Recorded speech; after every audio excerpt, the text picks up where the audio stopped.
Hello everybody, let's have a look at Bitcoin. We're going to look at some altcoins and I suppose discuss, reiterate I suppose what we were talking about on the live stream. For Patreon users that would be, but this is a bit of an overview of what we were going through yesterday, which is the plan of action, the strategy now at this moment in time, similar to what it was before this dump, but even more apparent now that we've had the dump, is to build upon your Bitcoin balance. So of course everyone's taken a hit.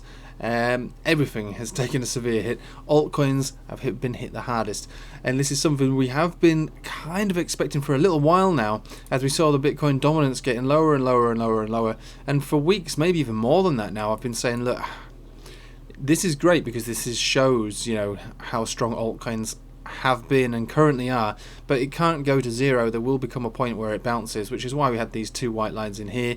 One area for a bounce was here, which is where we got it. There was also an opportunity for us to break down here, and obviously we could go lower than that. It looks as though we have found for the moment a bit of a base, and altcoins are still, everything's still recovering from what happened yesterday, so it doesn't mean that we're going to bounce and reverse from here. We could break down even further, which would be great, but for the moment, it's like if you break your leg, right? You've broken your leg, you're in hospital, you can't just get up and walk out the next day. So I've broken it, they've put a pot on, I'm back to normal, let's go. You kind of have to heal, and I suppose that's what's going to have to happen with these charts for a little while, and that's why I was saying on the live stream yesterday, let's wait for the charts to tell us what they want to do. Let's not jump into any positions or make any hasty decisions straight away, because basically we're still healing, and that's what the chart needs to do.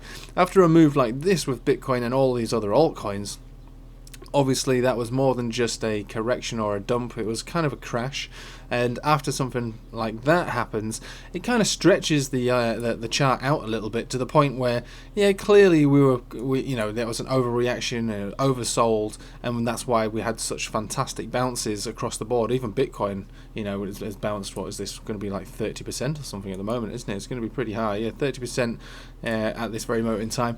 We were looking at some of those altcoins like VeChain, and when we were doing the live stream yesterday, it was up over 100% from its lows. So that's definitely the sign of a crash and the ultimate dead cat bounce. It doesn't mean that we can't creep down to these lows again and maybe hit this lowest target that we've had in here for a while now, around 29,000. And then below there, obviously, we could go even lower. There's nothing to say that we can't go lower. We could revisit, below 20, but we're not there yet. And I'm not really entertaining that idea, to be honest. I'm not really entertaining that idea at all. But it is a possibility. But let's not go there right now. We're playing this level by level, and I think that considering the wick that we see here, it would suggest that maybe this would be the bottom for a reasonable period of time. But it doesn't mean that we can't continue with a downtrend. We can. And we are obviously in a downtrend, so that is the trend that we are playing, and that's the trend that we need to respect, that there is a downtrend until proven otherwise. And the first sign that a downtrend is likely to be over would be to reclaim some of these moving averages, which are way above all of this, above the price action right now. So there's no chance of an uptrend taking place at this moment in time. There's other things that we can look at as well. We could look at things like the RSI, basically reversing this kind of trajectory. That would be nice also. We can also look at the weekly, which would be that we would see that exactly the same thing on the weekly. And I suppose in smaller term time frames, we could look at the RSI and the MACD on the daily, on the 4 hourly. But at the moment, all of this is kind of in keeping with just simply a bounce from the last zone that we were in. We don't have any kind of bullish divergence or anything across the board like that right now. So I'm very much in keeping with this downtrend continuing, which means that this area and lower could be taken out over time. But for the moment, I think this is a relatively low. And we might not be seeing 30,000 again anytime soon. But I'm not ruling it out, definitely. And this is why we've had these zones in here for, well, I suppose quite a while now, since we had our confirmed lower high. It became more apparent that this area, and this area were all on the cards, and so we had to respect the fact that they could all get met. So that's Bitcoin, clearly in the downtrend here, and will remain in the downtrend until proven otherwise. We've got everything about this suggests downtrend, but it doesn't mean that it can't stabilize. The interesting thing is going to what's going to happen to altcoins, what's going to happen to the alts, and so we've got some of the top players here. Ethereum, obviously playing out exactly the same as Bitcoin, but holding up in a stronger way. We're not below the 200 exponential, which is good. So every day above there is good. Unlike Bitcoin, where we're way below it now, Ethereum isn't. But that doesn't mean that it can't go down below it. This could mean that it's simply just a little bit behind. It was stronger, it's been stronger for a while, clearly, because the alt season has been in play and the Bitcoin dominance has been going down. Ethereum has just made a massive new all-time high all the way up here, $4,400 more or less. And if we look at the way that the money flow index was at the time, it was relatively peaky. You'd never really want to be in a position if you were up at 94 of the money flow index. So that did kind of more or less guess and more or less get that top kind of zone as we would normally see it. And so a downtrend or a pullback is definitely on the cards there. But if we go to look at it versus Bitcoin, we're still okay. We're kind of struggling to get above this center of this Bollinger Band. And so as far as looking at it, strength versus Bitcoin, clearly it's broken down and it's weaker at the moment, as in today. I mean, all these altcoins are down on the day versus Bitcoin, suggesting that Bitcoin is the stronger one at the moment, which is why we want to build our position in Bitcoin, because whether it goes up or down, it's definitely going to be stronger, and it might be one way that we can compensate for these losses and plan for a brighter future, especially when we think about the Bitcoin dominance being so low. Let's not underestimate what this could do. We hedge into altcoins at resistance, and we hedge back into Bitcoin at support. This was clearly an opportunity to start hedging in, and I've been hedging in for a few weeks actually prior to this dump. So in many ways, kind of lucky that I have been doing that, depending on which way I decide to view it. So that was Ethereum, and not looking particularly strong, nor is it looking particularly weak. It may just be a delayed fuse for an inevitable breakdown. When we look at Bitcoin, Ethereum on the weekly, it tells us a different story. Ethereum on the weekly has had this support trend line for quite a while, and this is why I set a bot up to play this range around here, and also took a decent position in Ethereum. Because if we basically look at this, we have a support and a rally, a support and a rally, a support and a rally, a support and a rally, a support and a rally, and a support and a rally. So we made this video a couple of months ago saying, look, yeah, we come back down to the support, suggesting that there will be a rally. But I'm not saying that this can't continue. Obviously it could, but if we look at the way that it's behaved in the past, it would maybe suggest that actually the rally is now finished, and there could be some significant downside to this over time. A further 50% retracement versus Bitcoin. So that makes me a little bit more hesitant to give Ethereum the benefit of the doubt when we're looking at the daily charts, for instance. So there is definitely that, and if Ethereum comes down to the tune of 50%, which I'm not saying that it will, but there is always that possibility. If we're thinking about the way that this works or has worked in the past, that is a realistic possibility that could happen. So that makes me a little bit worried and a little bit scared about Ethereum versus Bitcoin. And obviously you can only imagine what would happen to Ethereum to USDT. Doesn't mean that Bitcoin can do what it wants. It could go up or down or sideways, and if we view this chart based upon its previous history, then there looks to me like there's more downside than there is upside. We don't buy things outside of the Bollinger Band for one, and it does look like it's reached its peak for the moment against the Bitcoin pairing. So that makes me a little concerned about Ethereum. Let's have a look at XRP. XRP is actually still surprisingly okay if you think about what's going on here. We've got a bit of a wedge formation taking place here, and we still respect that. So we were talking about this a while ago, saying, look, okay, when we get these, sometimes the closer we get to the apex, and there was a different apex forming on this occasion, which was more along the lines of this. I said, when the closer we get to the apex, the more likely there is for a fake out. And yeah, this was also not just a fake out, this was destroyed by the market.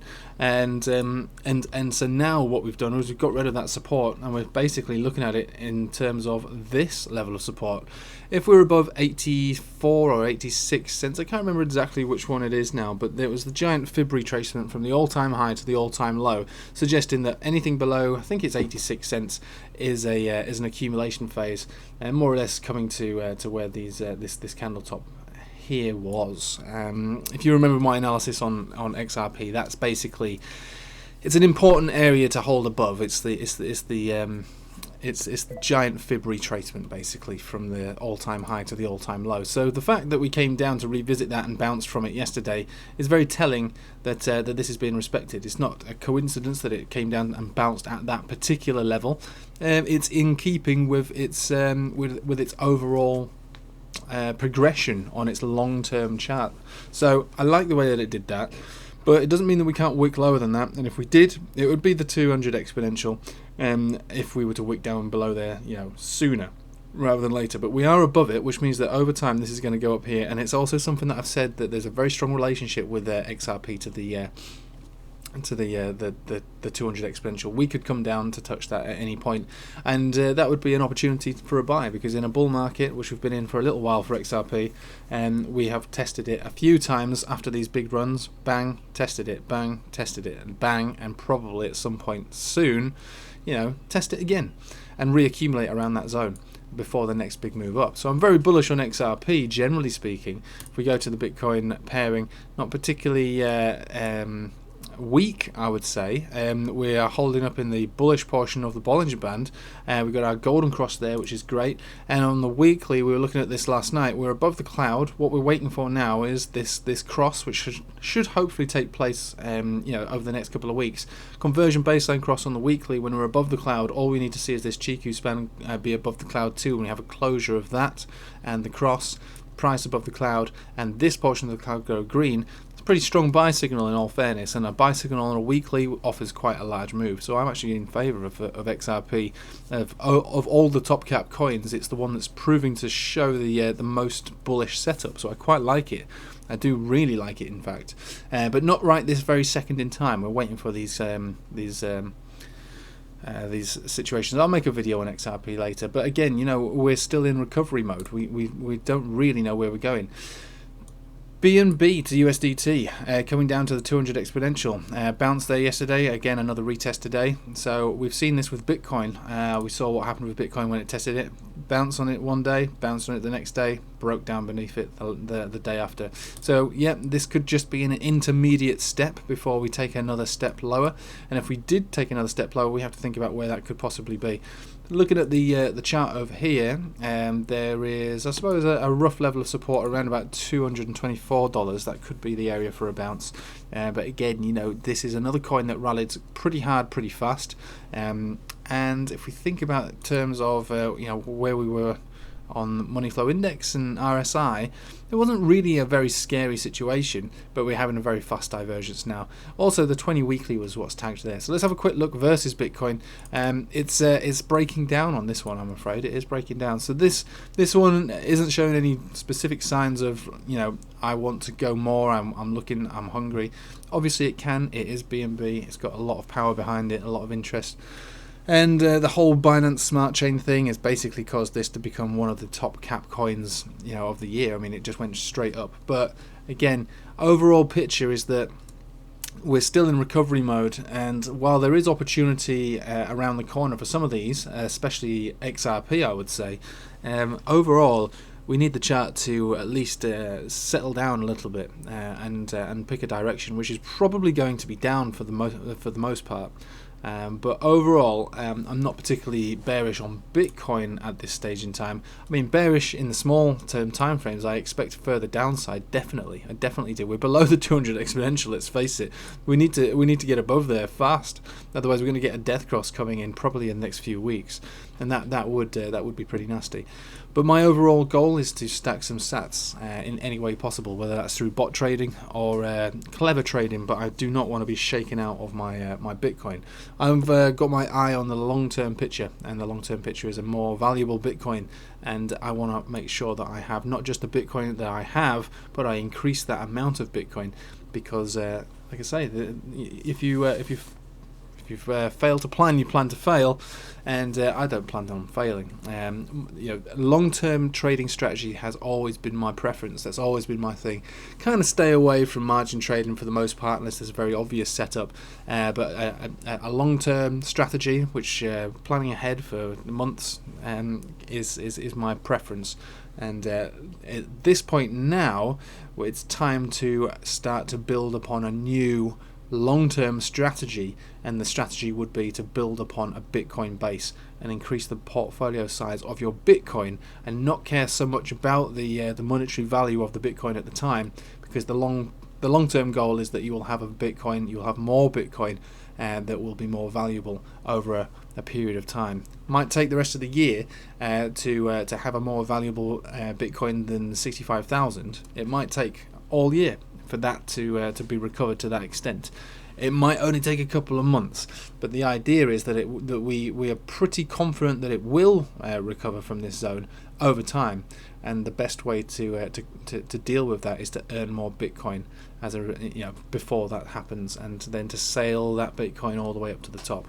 Anyway, I'm going to leave it with you there, but I thank you for watching. I'll make a video on XRP because it is the more interesting of these coins now, and hope you have a nice day. Take it easy.